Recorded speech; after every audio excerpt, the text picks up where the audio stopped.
নানান আয়োজনে অনুষ্ঠিত হয়েছে বরিশালের উজিরপুরে শোলক ভিক্টোরিয়া মাধ্যমিক বিদ্যালয়ের ১২৫তম বর্ষপূর্তি। আয়োজনে বীর মুক্তিযোদ্ধা ও কৃতি শিক্ষার্থীদের সংবর্ধনা দেওয়া হয়। অনুষ্ঠানে প্রধান অতিথি ছিলেন সাবেক অতিরিক্ত সচিব ও এনআরবিসি ব্যাংকের পরিচালক AM সাইদুর রহমান। এছাড়াও বিশেষ অতিথি ছিলেন বরিশাল বোর্ডের চেয়ারম্যান ইউনুস আলী সিদ্দিকী, উজিরপুর উপজেলা চেয়ারম্যান আব্দুল মজিদ শিকদার, উপজেলা নির্বাহী অফিসার শাখওয়াত হোসেন সহ অন্যান্যরা। উপস্থিত ছিলেন সাবেক শিক্ষক ও শিক্ষার্থীরা।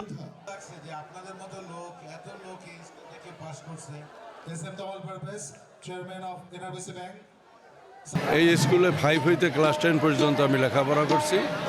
এর এখানে ছাত্র যখন ছিলাম, আজকে যে আমি দেখে তো খুব অভিভূত, খুবই অভিভূত। কারণ আমরা যখন এই স্কুলে লেখাপড়া করি, আমার মনে হয় শিক্ষক খুব প্রমিনেন্ট টিচার ছিলেন, কিন্তু ছাত্র সংখ্যা 100-র নিচে ছিল।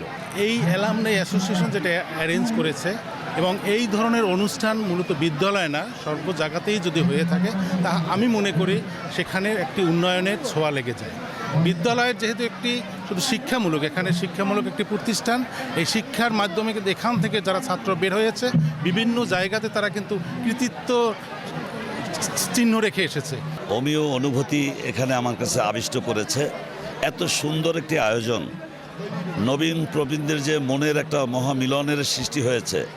নবীনরা যেমন আনন্দিত হয়েছে, প্রবীণরাও তখন তাদের মনের মধ্যে একটা আনন্দ সঞ্চার করেছে, এবং এতে করে হচ্ছে প্রবীণরা এই নবীনদেরকে দোয়া করবে যারা স্মার্ট বাংলাদেশ গঠনে আগামীতে ভূমিকা রাখতে পারবে। ঢাকা বিশ্ববিদ্যালয় সৃষ্টি হওয়ার পূর্বেই এটা সৃষ্টি হয়েছে। এটা একটা আমাদের আদর্শের শিক্ষা প্রতিষ্ঠান।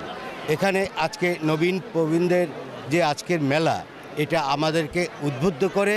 আমরা এই ধরনের অনুষ্ঠান চাই প্রত্যেকটা স্কুলে, প্রত্যেকটা বিদ্যালয়ে। খুবই ভালো লাগলো, এবং আজকের আমার যে সমস্ত ছেলেমেয়ের সাথে দেখা হইল, এদের জন্যই, এদের মায়াই আমার ঈশ্বর এখনো বাঁচিয়ে রেখেছে। আমার বয়স প্রায় 85 বছর। ওয়ালটন ফ্রিজ কিনে অনেকের মতো আপনিও হয়ে যেতে পারেন মিলেনিয়াল। সেরা পণ্যের সেরা অফার।